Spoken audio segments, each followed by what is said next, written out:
Brasil, mostra tua cara, quero ver quem paga pra gente ficar assim. Brasil, qual é o teu negócio?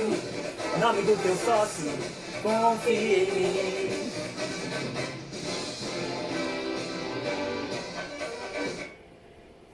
Olá, meus caros alunos. Hoje eu comecei a aula com a música cantada por Gal Costa, feita pelo Cazuza, Brasil, que ilustra muito bem como é o nosso país até hoje. Uma música da década de 80, né, conhecida aí também como uma década perdida para a economia mundial, mas que é muito atual, né, que tem sido atual aí na história brasileira, na verdade. Né, se a gente for pegar, eu recomendo que vocês escutem essa música. No YouTube tem vários vídeos aí com a música, vale muito a pena aí para quem não conhece a obra do Cazuza e da Gal Costa também. Nós vamos falar hoje especificamente aí justamente sobre as questões de economia global e trocas desiguais, né? Países desenvolvidos, países subdesenvolvidos emergentes e subdesenvolvidos nas questões da DIT, Divisão Internacional do Trabalho. No nosso capítulo anterior, nós falamos justamente sobre essa divisão do trabalho, que muitos dizem que começou justamente na época mercantilista, onde há a divisão de produção e ela se efetiva até hoje, os nossos dias, com algumas diferenças, visto que os países subdesenvolvidos, emergentes, conseguiram aí se industrializar a partir da metade do século XX, após a Segunda Guerra Mundial. Então nós temos aí a inserção desigual dos países na economia mundial, parte dos países subdesenvolvidos após a Segunda Guerra, como eu disse para vocês, se desenvolveram, né? E uma parte desses países como a China, Brasil e Índia também são chamados aí de mercados emergentes, também a famosa sigla aí BRIC, Brasil, Rússia, Índia e China, e outros países também hoje fazem aí parte dessa sigla, né? Não se tem falado muito aí sobre a questão dos BRICS, que é justamente a inserção da Indonésia, do México, da Coreia do Sul também, que faria parte aí justamente aí dos BRICS, nessa nova nomenclatura desta sigla, né? Feita aí por um economista chamado John O'Neill, um economista inglês.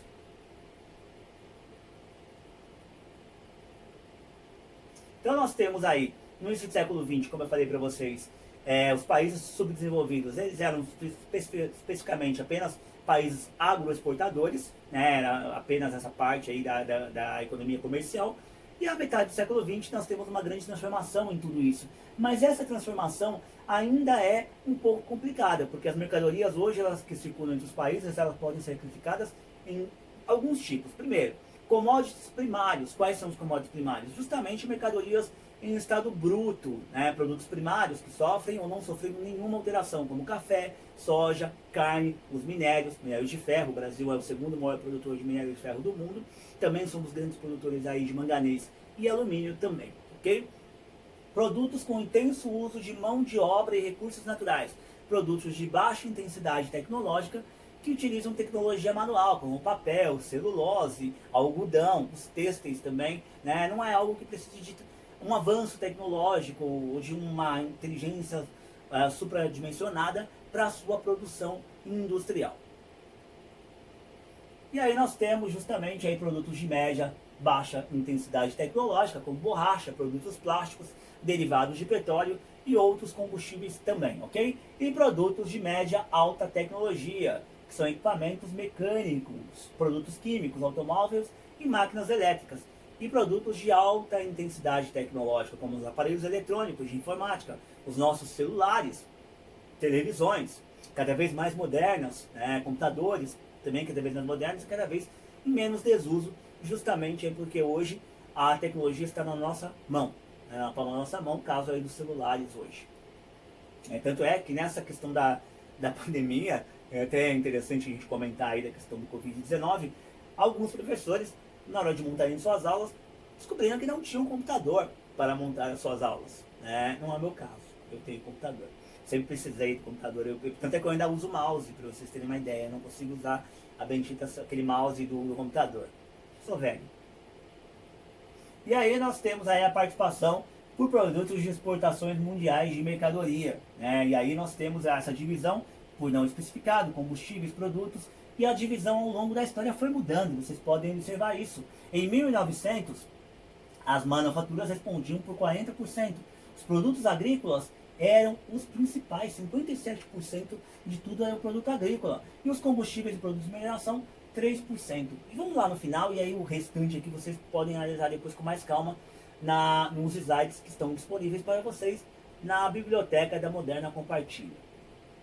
E aí nós temos em 2011 justamente uma outra divisão. Quem é o maior responsável aqui pela participação dos produtos de exportação?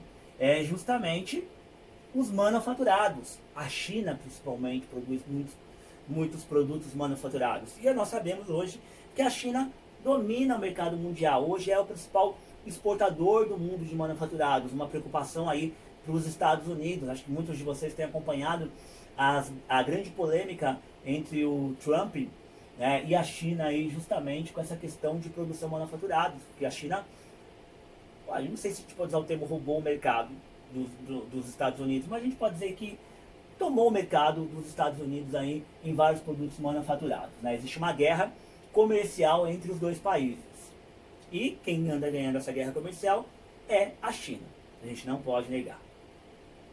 Nós temos uma nova divisão internacional do trabalho, que atualmente é uma divisão com 3 grupos de países, né? São os países semiperiféricos, os periféricos, né, e os países centrais. Quem são os países centrais? Os países desenvolvidos.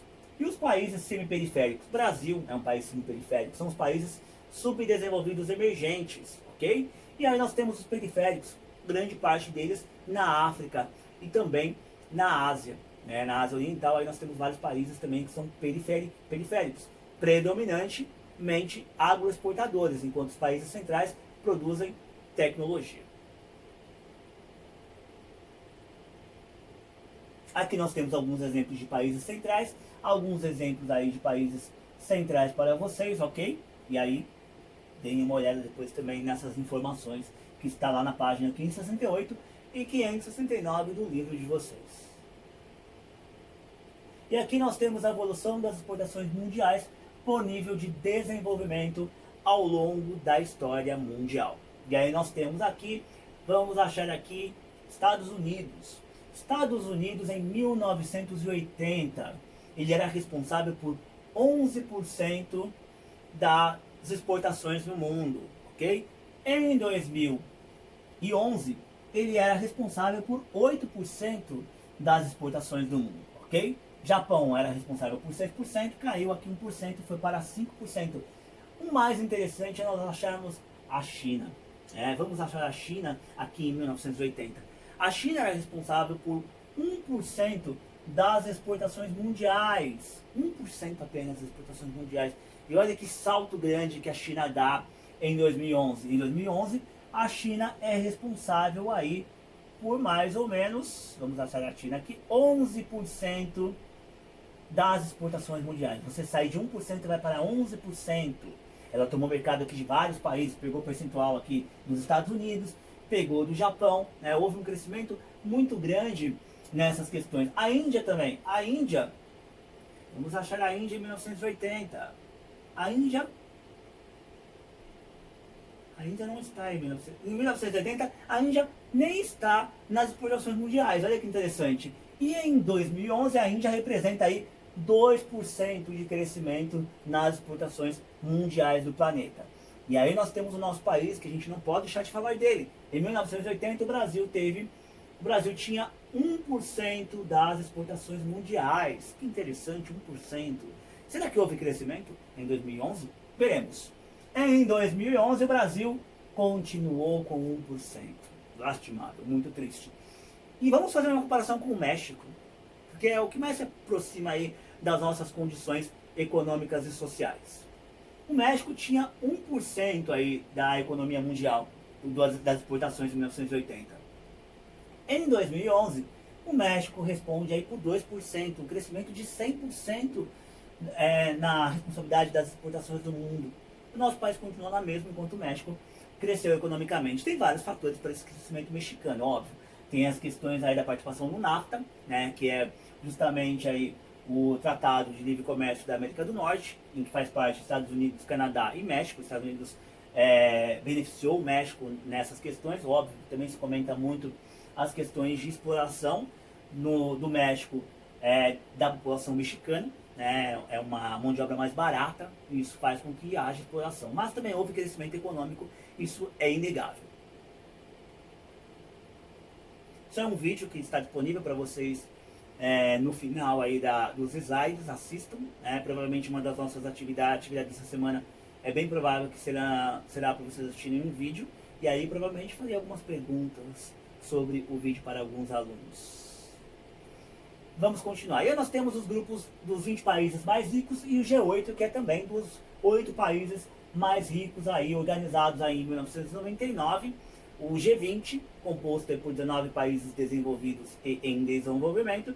Paralelamente, nós temos as nações mais industrializadas, que é o G8.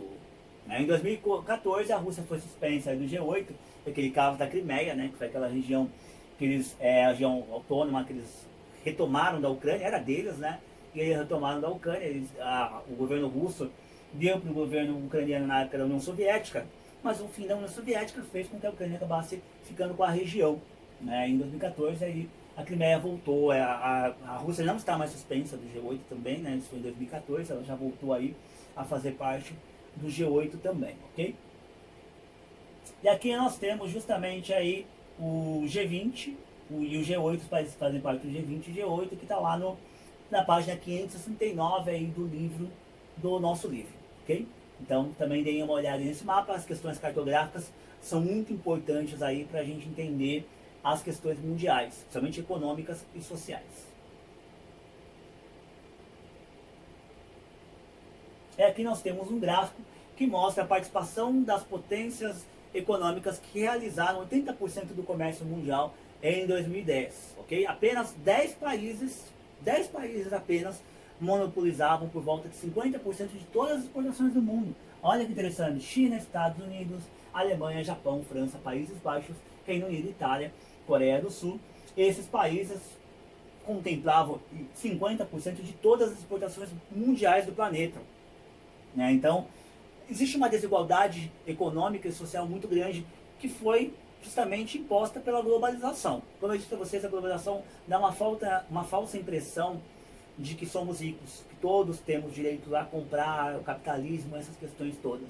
E isso não é tão verdade. O capitalismo é ótimo, é óbvio, mas também é muito desigual. Existem muitas pessoas que acabam não participando aí da globalização e do capitalismo em si. E aí nós temos a Organização Mundial do Comércio. A Organização Mundial do Comércio foi criada aí em 1995, ela veio aí justamente substituir o GATT, que era o Acordo Geral de Tarifas e Comércio, feito aí em 1947, após a Segunda Guerra Mundial. Também surgem aí o Banco Mundial, em 1944, que a gente já falou um pouquinho disso, que é a Conferência de Bretton Woods, ok? Ela veio um pouquinho depois aí, em 1947, que cuidava justamente aí das questões comerciais do planeta, ok? A OMC é responsável justamente aí por gerir as questões do comércio do mundo, mas ela beneficia principalmente os países desenvolvidos, Os subdesenvolvidos aí acabam sendo prejudicados aí nessa concepção. A gente vai falar um pouquinho mais disso na nossa videoconferência, que aí eu vou tirar essas dúvidas também com vocês, caso vocês tenham alguma dúvida referente aí à nossa videoaula, ok? Nós temos também a rodada aí de Doha, que é muito famosa e que foi feita em 2001, que ainda está em curso ela baseia-se justamente nas questões de favorecimento industrial, nessas questões de abertura econômica, e esse fato acaba acentuando muito mais a desigualdade. Como eu falei para vocês, a OMC, ela privilegia os países desenvolvidos, em detrimento dos países subdesenvolvidos, como o Brasil. Até a gente vai comentar um pouquinho na nossa videoconferência sobre a futura participação do Brasil na OCDE, a Organização de Cooperação para o Desenvolvimento Econômico, que tanto o Bolsonaro quer fazer parte e o Trump está enrolando aí o Bolsonaro para essa participação. Assim como o Brasil também quer fazer parte da OTAN, a Organização do Tratado do Atlântico Norte. Depois a gente vai discutir isso um pouquinho aí também, ok? Nossa aula de hoje, nossa videoaula fica por aqui hoje. Nós continuaremos a partir daqui na nossa videoconferência. Se vocês tiverem alguma dúvida nós retiraremos ela na videoconferência, né? Muito obrigado aí pela participação de vocês e bons estudos.